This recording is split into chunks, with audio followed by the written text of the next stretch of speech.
Hey friends, hi, good morning. Hope you all doing great. Okay, so today's topic will be like a question and answer session, and then definitely on real time. If any question comes, I will try to answer. The one of the question I received is like, thanks for giving answers the questions. Okay, how to answer the question like what type of requirement you are gathering, what type of requirement you are gathering. See, any project, see, if you're talking about software based products, right?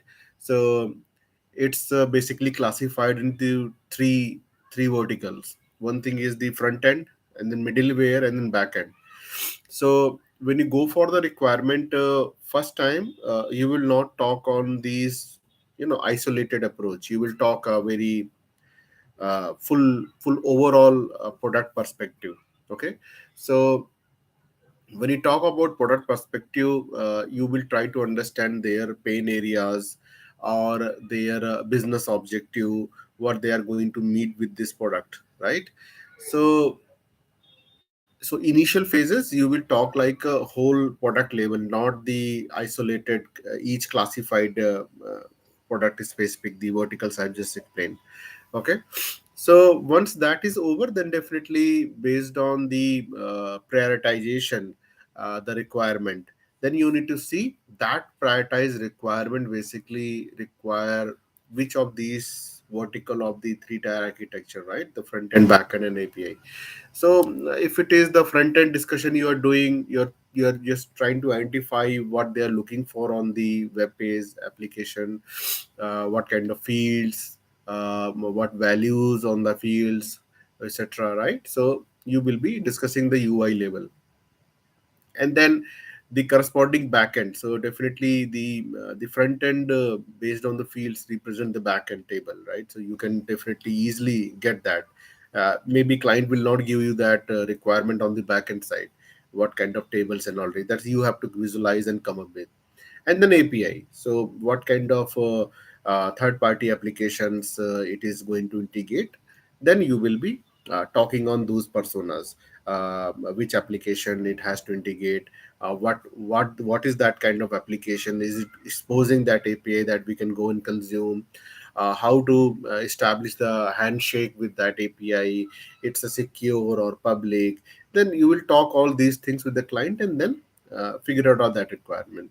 So the answer to the question, how to question like what type of requirement you are gathering is, it's the initial phase. I talk product level. In the interview, you can talk like that. Okay, and then once we get the overall perspective of the overall vision, objective of the product, then you go break down into the requirement specific, and then you go to the UI, front end, back end, and API level discussions. Okay. The next subsequent question you mentioned, I was applying for insurance BA and they asked me this question. I got stuck. No, no. Why you got stuck? See, insurance domain means it might be a firm or application that is supporting to the registering the customers or consumers, and then registering your products, insurance products, the product, that insurance features, then meeting, I mean the age criteria, etc.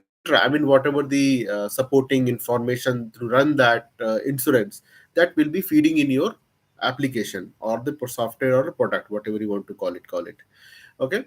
So then you can say, right, see, insurance. So if it is a new insurance the company is launching, so I'm going to work on that as a B or PO to develop that insurance model, or I'm developing a platform through which you can basically ingest different insurance policies on that platform, and customers can come and pick up any insurance and make a payment, fill the details and make the payment, and the insurance will be allocated. So whatever the regulations, regularities that India, because this might be a Indian firm, right? So India specific what are the terms and norms and regulations that insurance policy should adhere. So you will be basically documenting all that, and then a consumer has to sign off a digital sign, or either offline a scan and upload, whatever the way.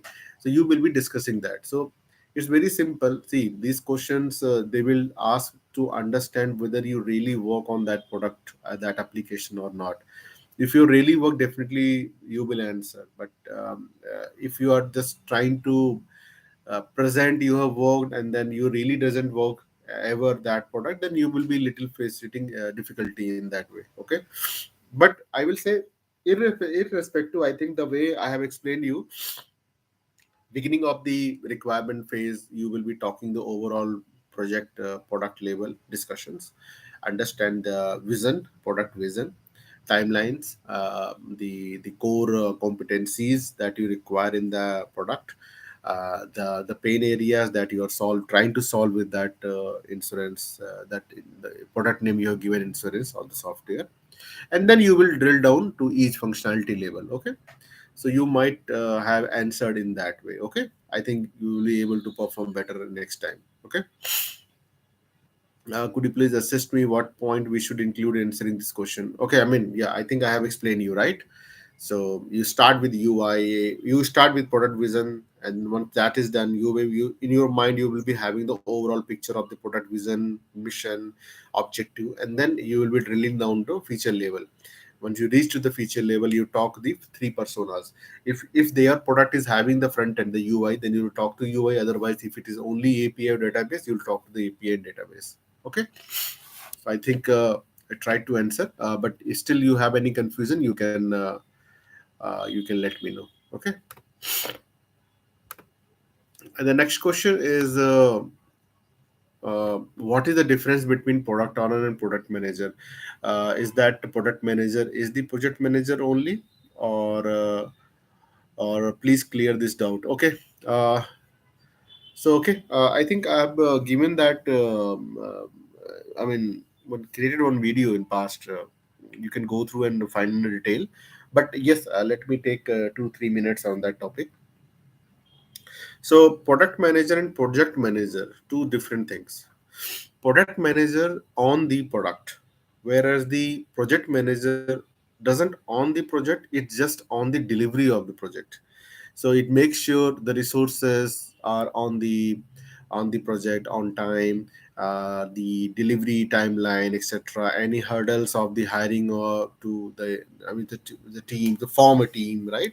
Any replacement if somebody is dropping, any escalations they will handle like that. Okay, whereas the product manager, they basically on the product, they come up with the product vision, they come up with the idea, something new they try to bring to the organization in order to solve a particular pain area or the issues they are handling, I mean they are facing, right? So product manager is totally different from project manager. Generally, product manager roles you find in the product based organization, and project manager role you find in the service based organizations. Okay, and then product owner and product manager, they basically they work closely. They are again very different role, and the product owner works very closely with the product manager to understand that vision, product vision, and then it will basically, so what product manager do, it will create an idea or or no, idea or theme, and then it create the on the portal Riley or Aha, Jira, whatever, right? And then create the capabilities and then a feature, and then product owner align with the product manager vision, and then refer to those epics features or capabilities, and then create user stories. And then product owner basically work closely with the scrum team. Okay, day-to-day interaction, assisting them to the understand the requirement, I mean the backlog grooming, and then delivery of the sprint, whereas the product manager is responsible to deliver of the product. So product owner work with the a single agile team, whereas product manager might work multiple agile scrum teams. Okay, very basic things, but yes, the difference I think I've already explained between product manager and project manager.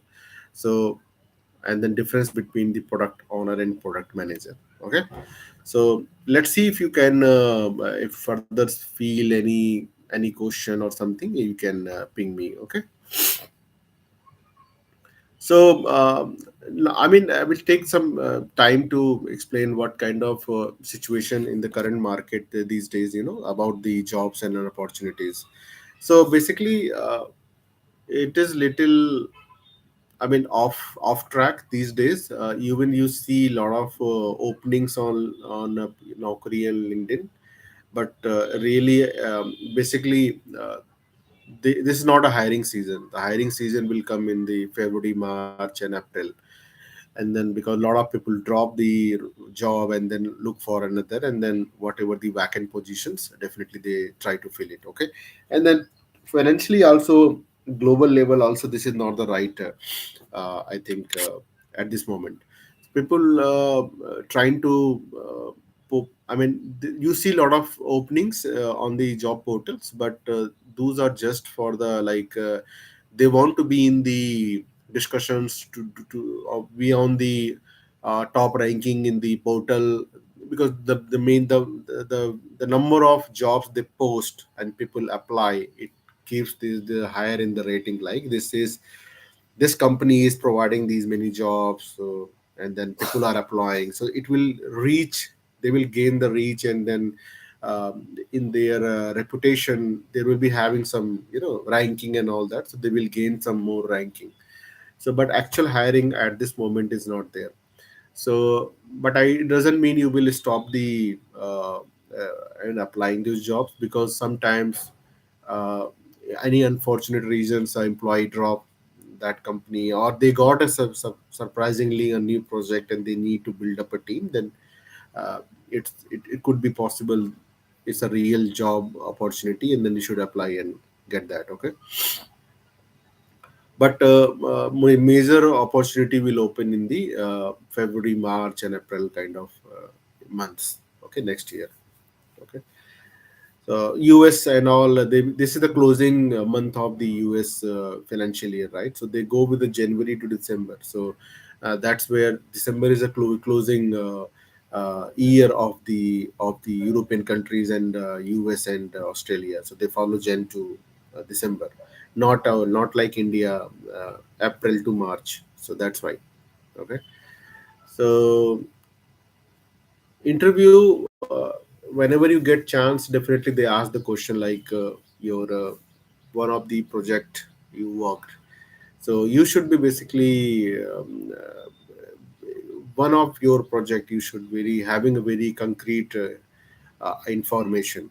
When I say concrete information, interviewer should not feel like a single second you are just uh, reading out, or you haven't worked on that project and then you are just narrating something. So interviewer should not feel like so. Even though sometimes I see people get fail to explain their own product they have developed or they have worked, so that preparation you must do, because that is the first base of the discussion in any interview. So once you present yourself well in that project discussion, further things will be smooth. Your success of getting hired increases by 50-60%. So interview would like to understand what was your role and responsibilities, what you have done in that project, how you have delivered that project, which roles you work, etc. So that is the reason you should, and then what was that product, which technology, what features and functionalities, etc., any challenges in that project, etc. If you prepare, then it definitely it will be a good discussion with the client, interviewer. Okay, and then domain, I think I have explained multiple times, but yes, who are the first comers? Domain is require, many product based organization, they require domain knowledge, or service based also. If they get that kind of project, they also demand for a domain expertise candidate. So domain helps to establish the communication quickly, understanding the client problem easily because they already understanding that domain, right? That's why it is easy for them to understand their pain areas. And then also when you solutionize that requirement, so it will be really quick for the PA or PO to solutionize the requirement if he is having that domain knowledge. Okay, so that's really, I mean, become important actually uh, when you have the domain expertization. Apart from it, it really doesn't matter sometimes, but yes, if company is demanding and then their shortlisting is based on the domain experience you have or not, then it's a challenge.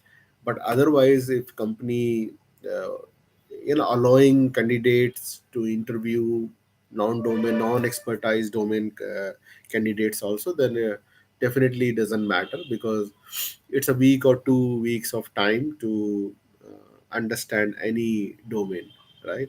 When I say domain, it's a financial domain, insurance domain, banking domain, okay, supply chain. I mean the what we call fleet domain nowadays. Fleet domain is going on nowadays.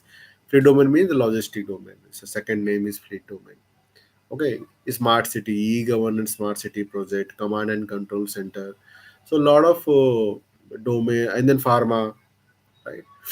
So if you have that experience, definitely it will help in your career. But it really, it's not like a blocker. It could be a blocker for some moment, some time, because some of the companies might be looking for that specific, specialized candidate, but it's not a long-term blocker.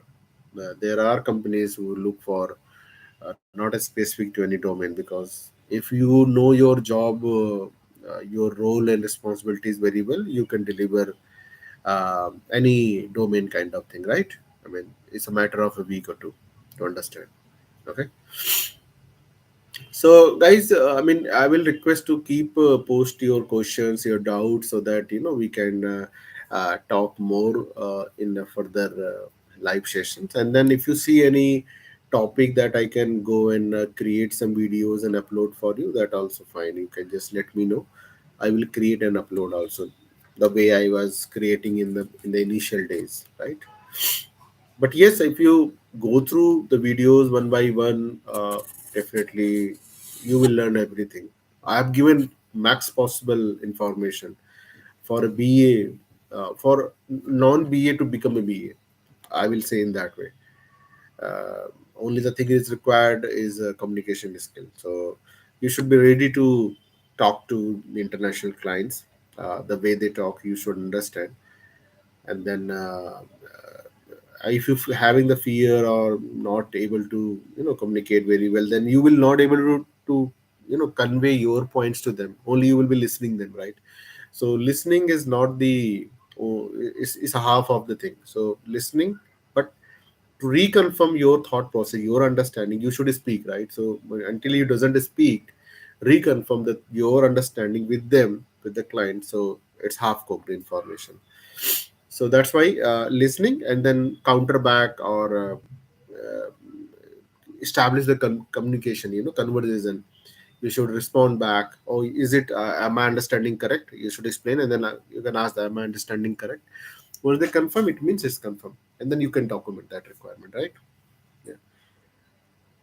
Okay, I think, yeah. So, guys, I mean, please keep me posting your questions. So I will be, collecting them for next live sessions. And then any topic you think I need to create some videos, you can put me in the chat. I will create and upload that. Okay.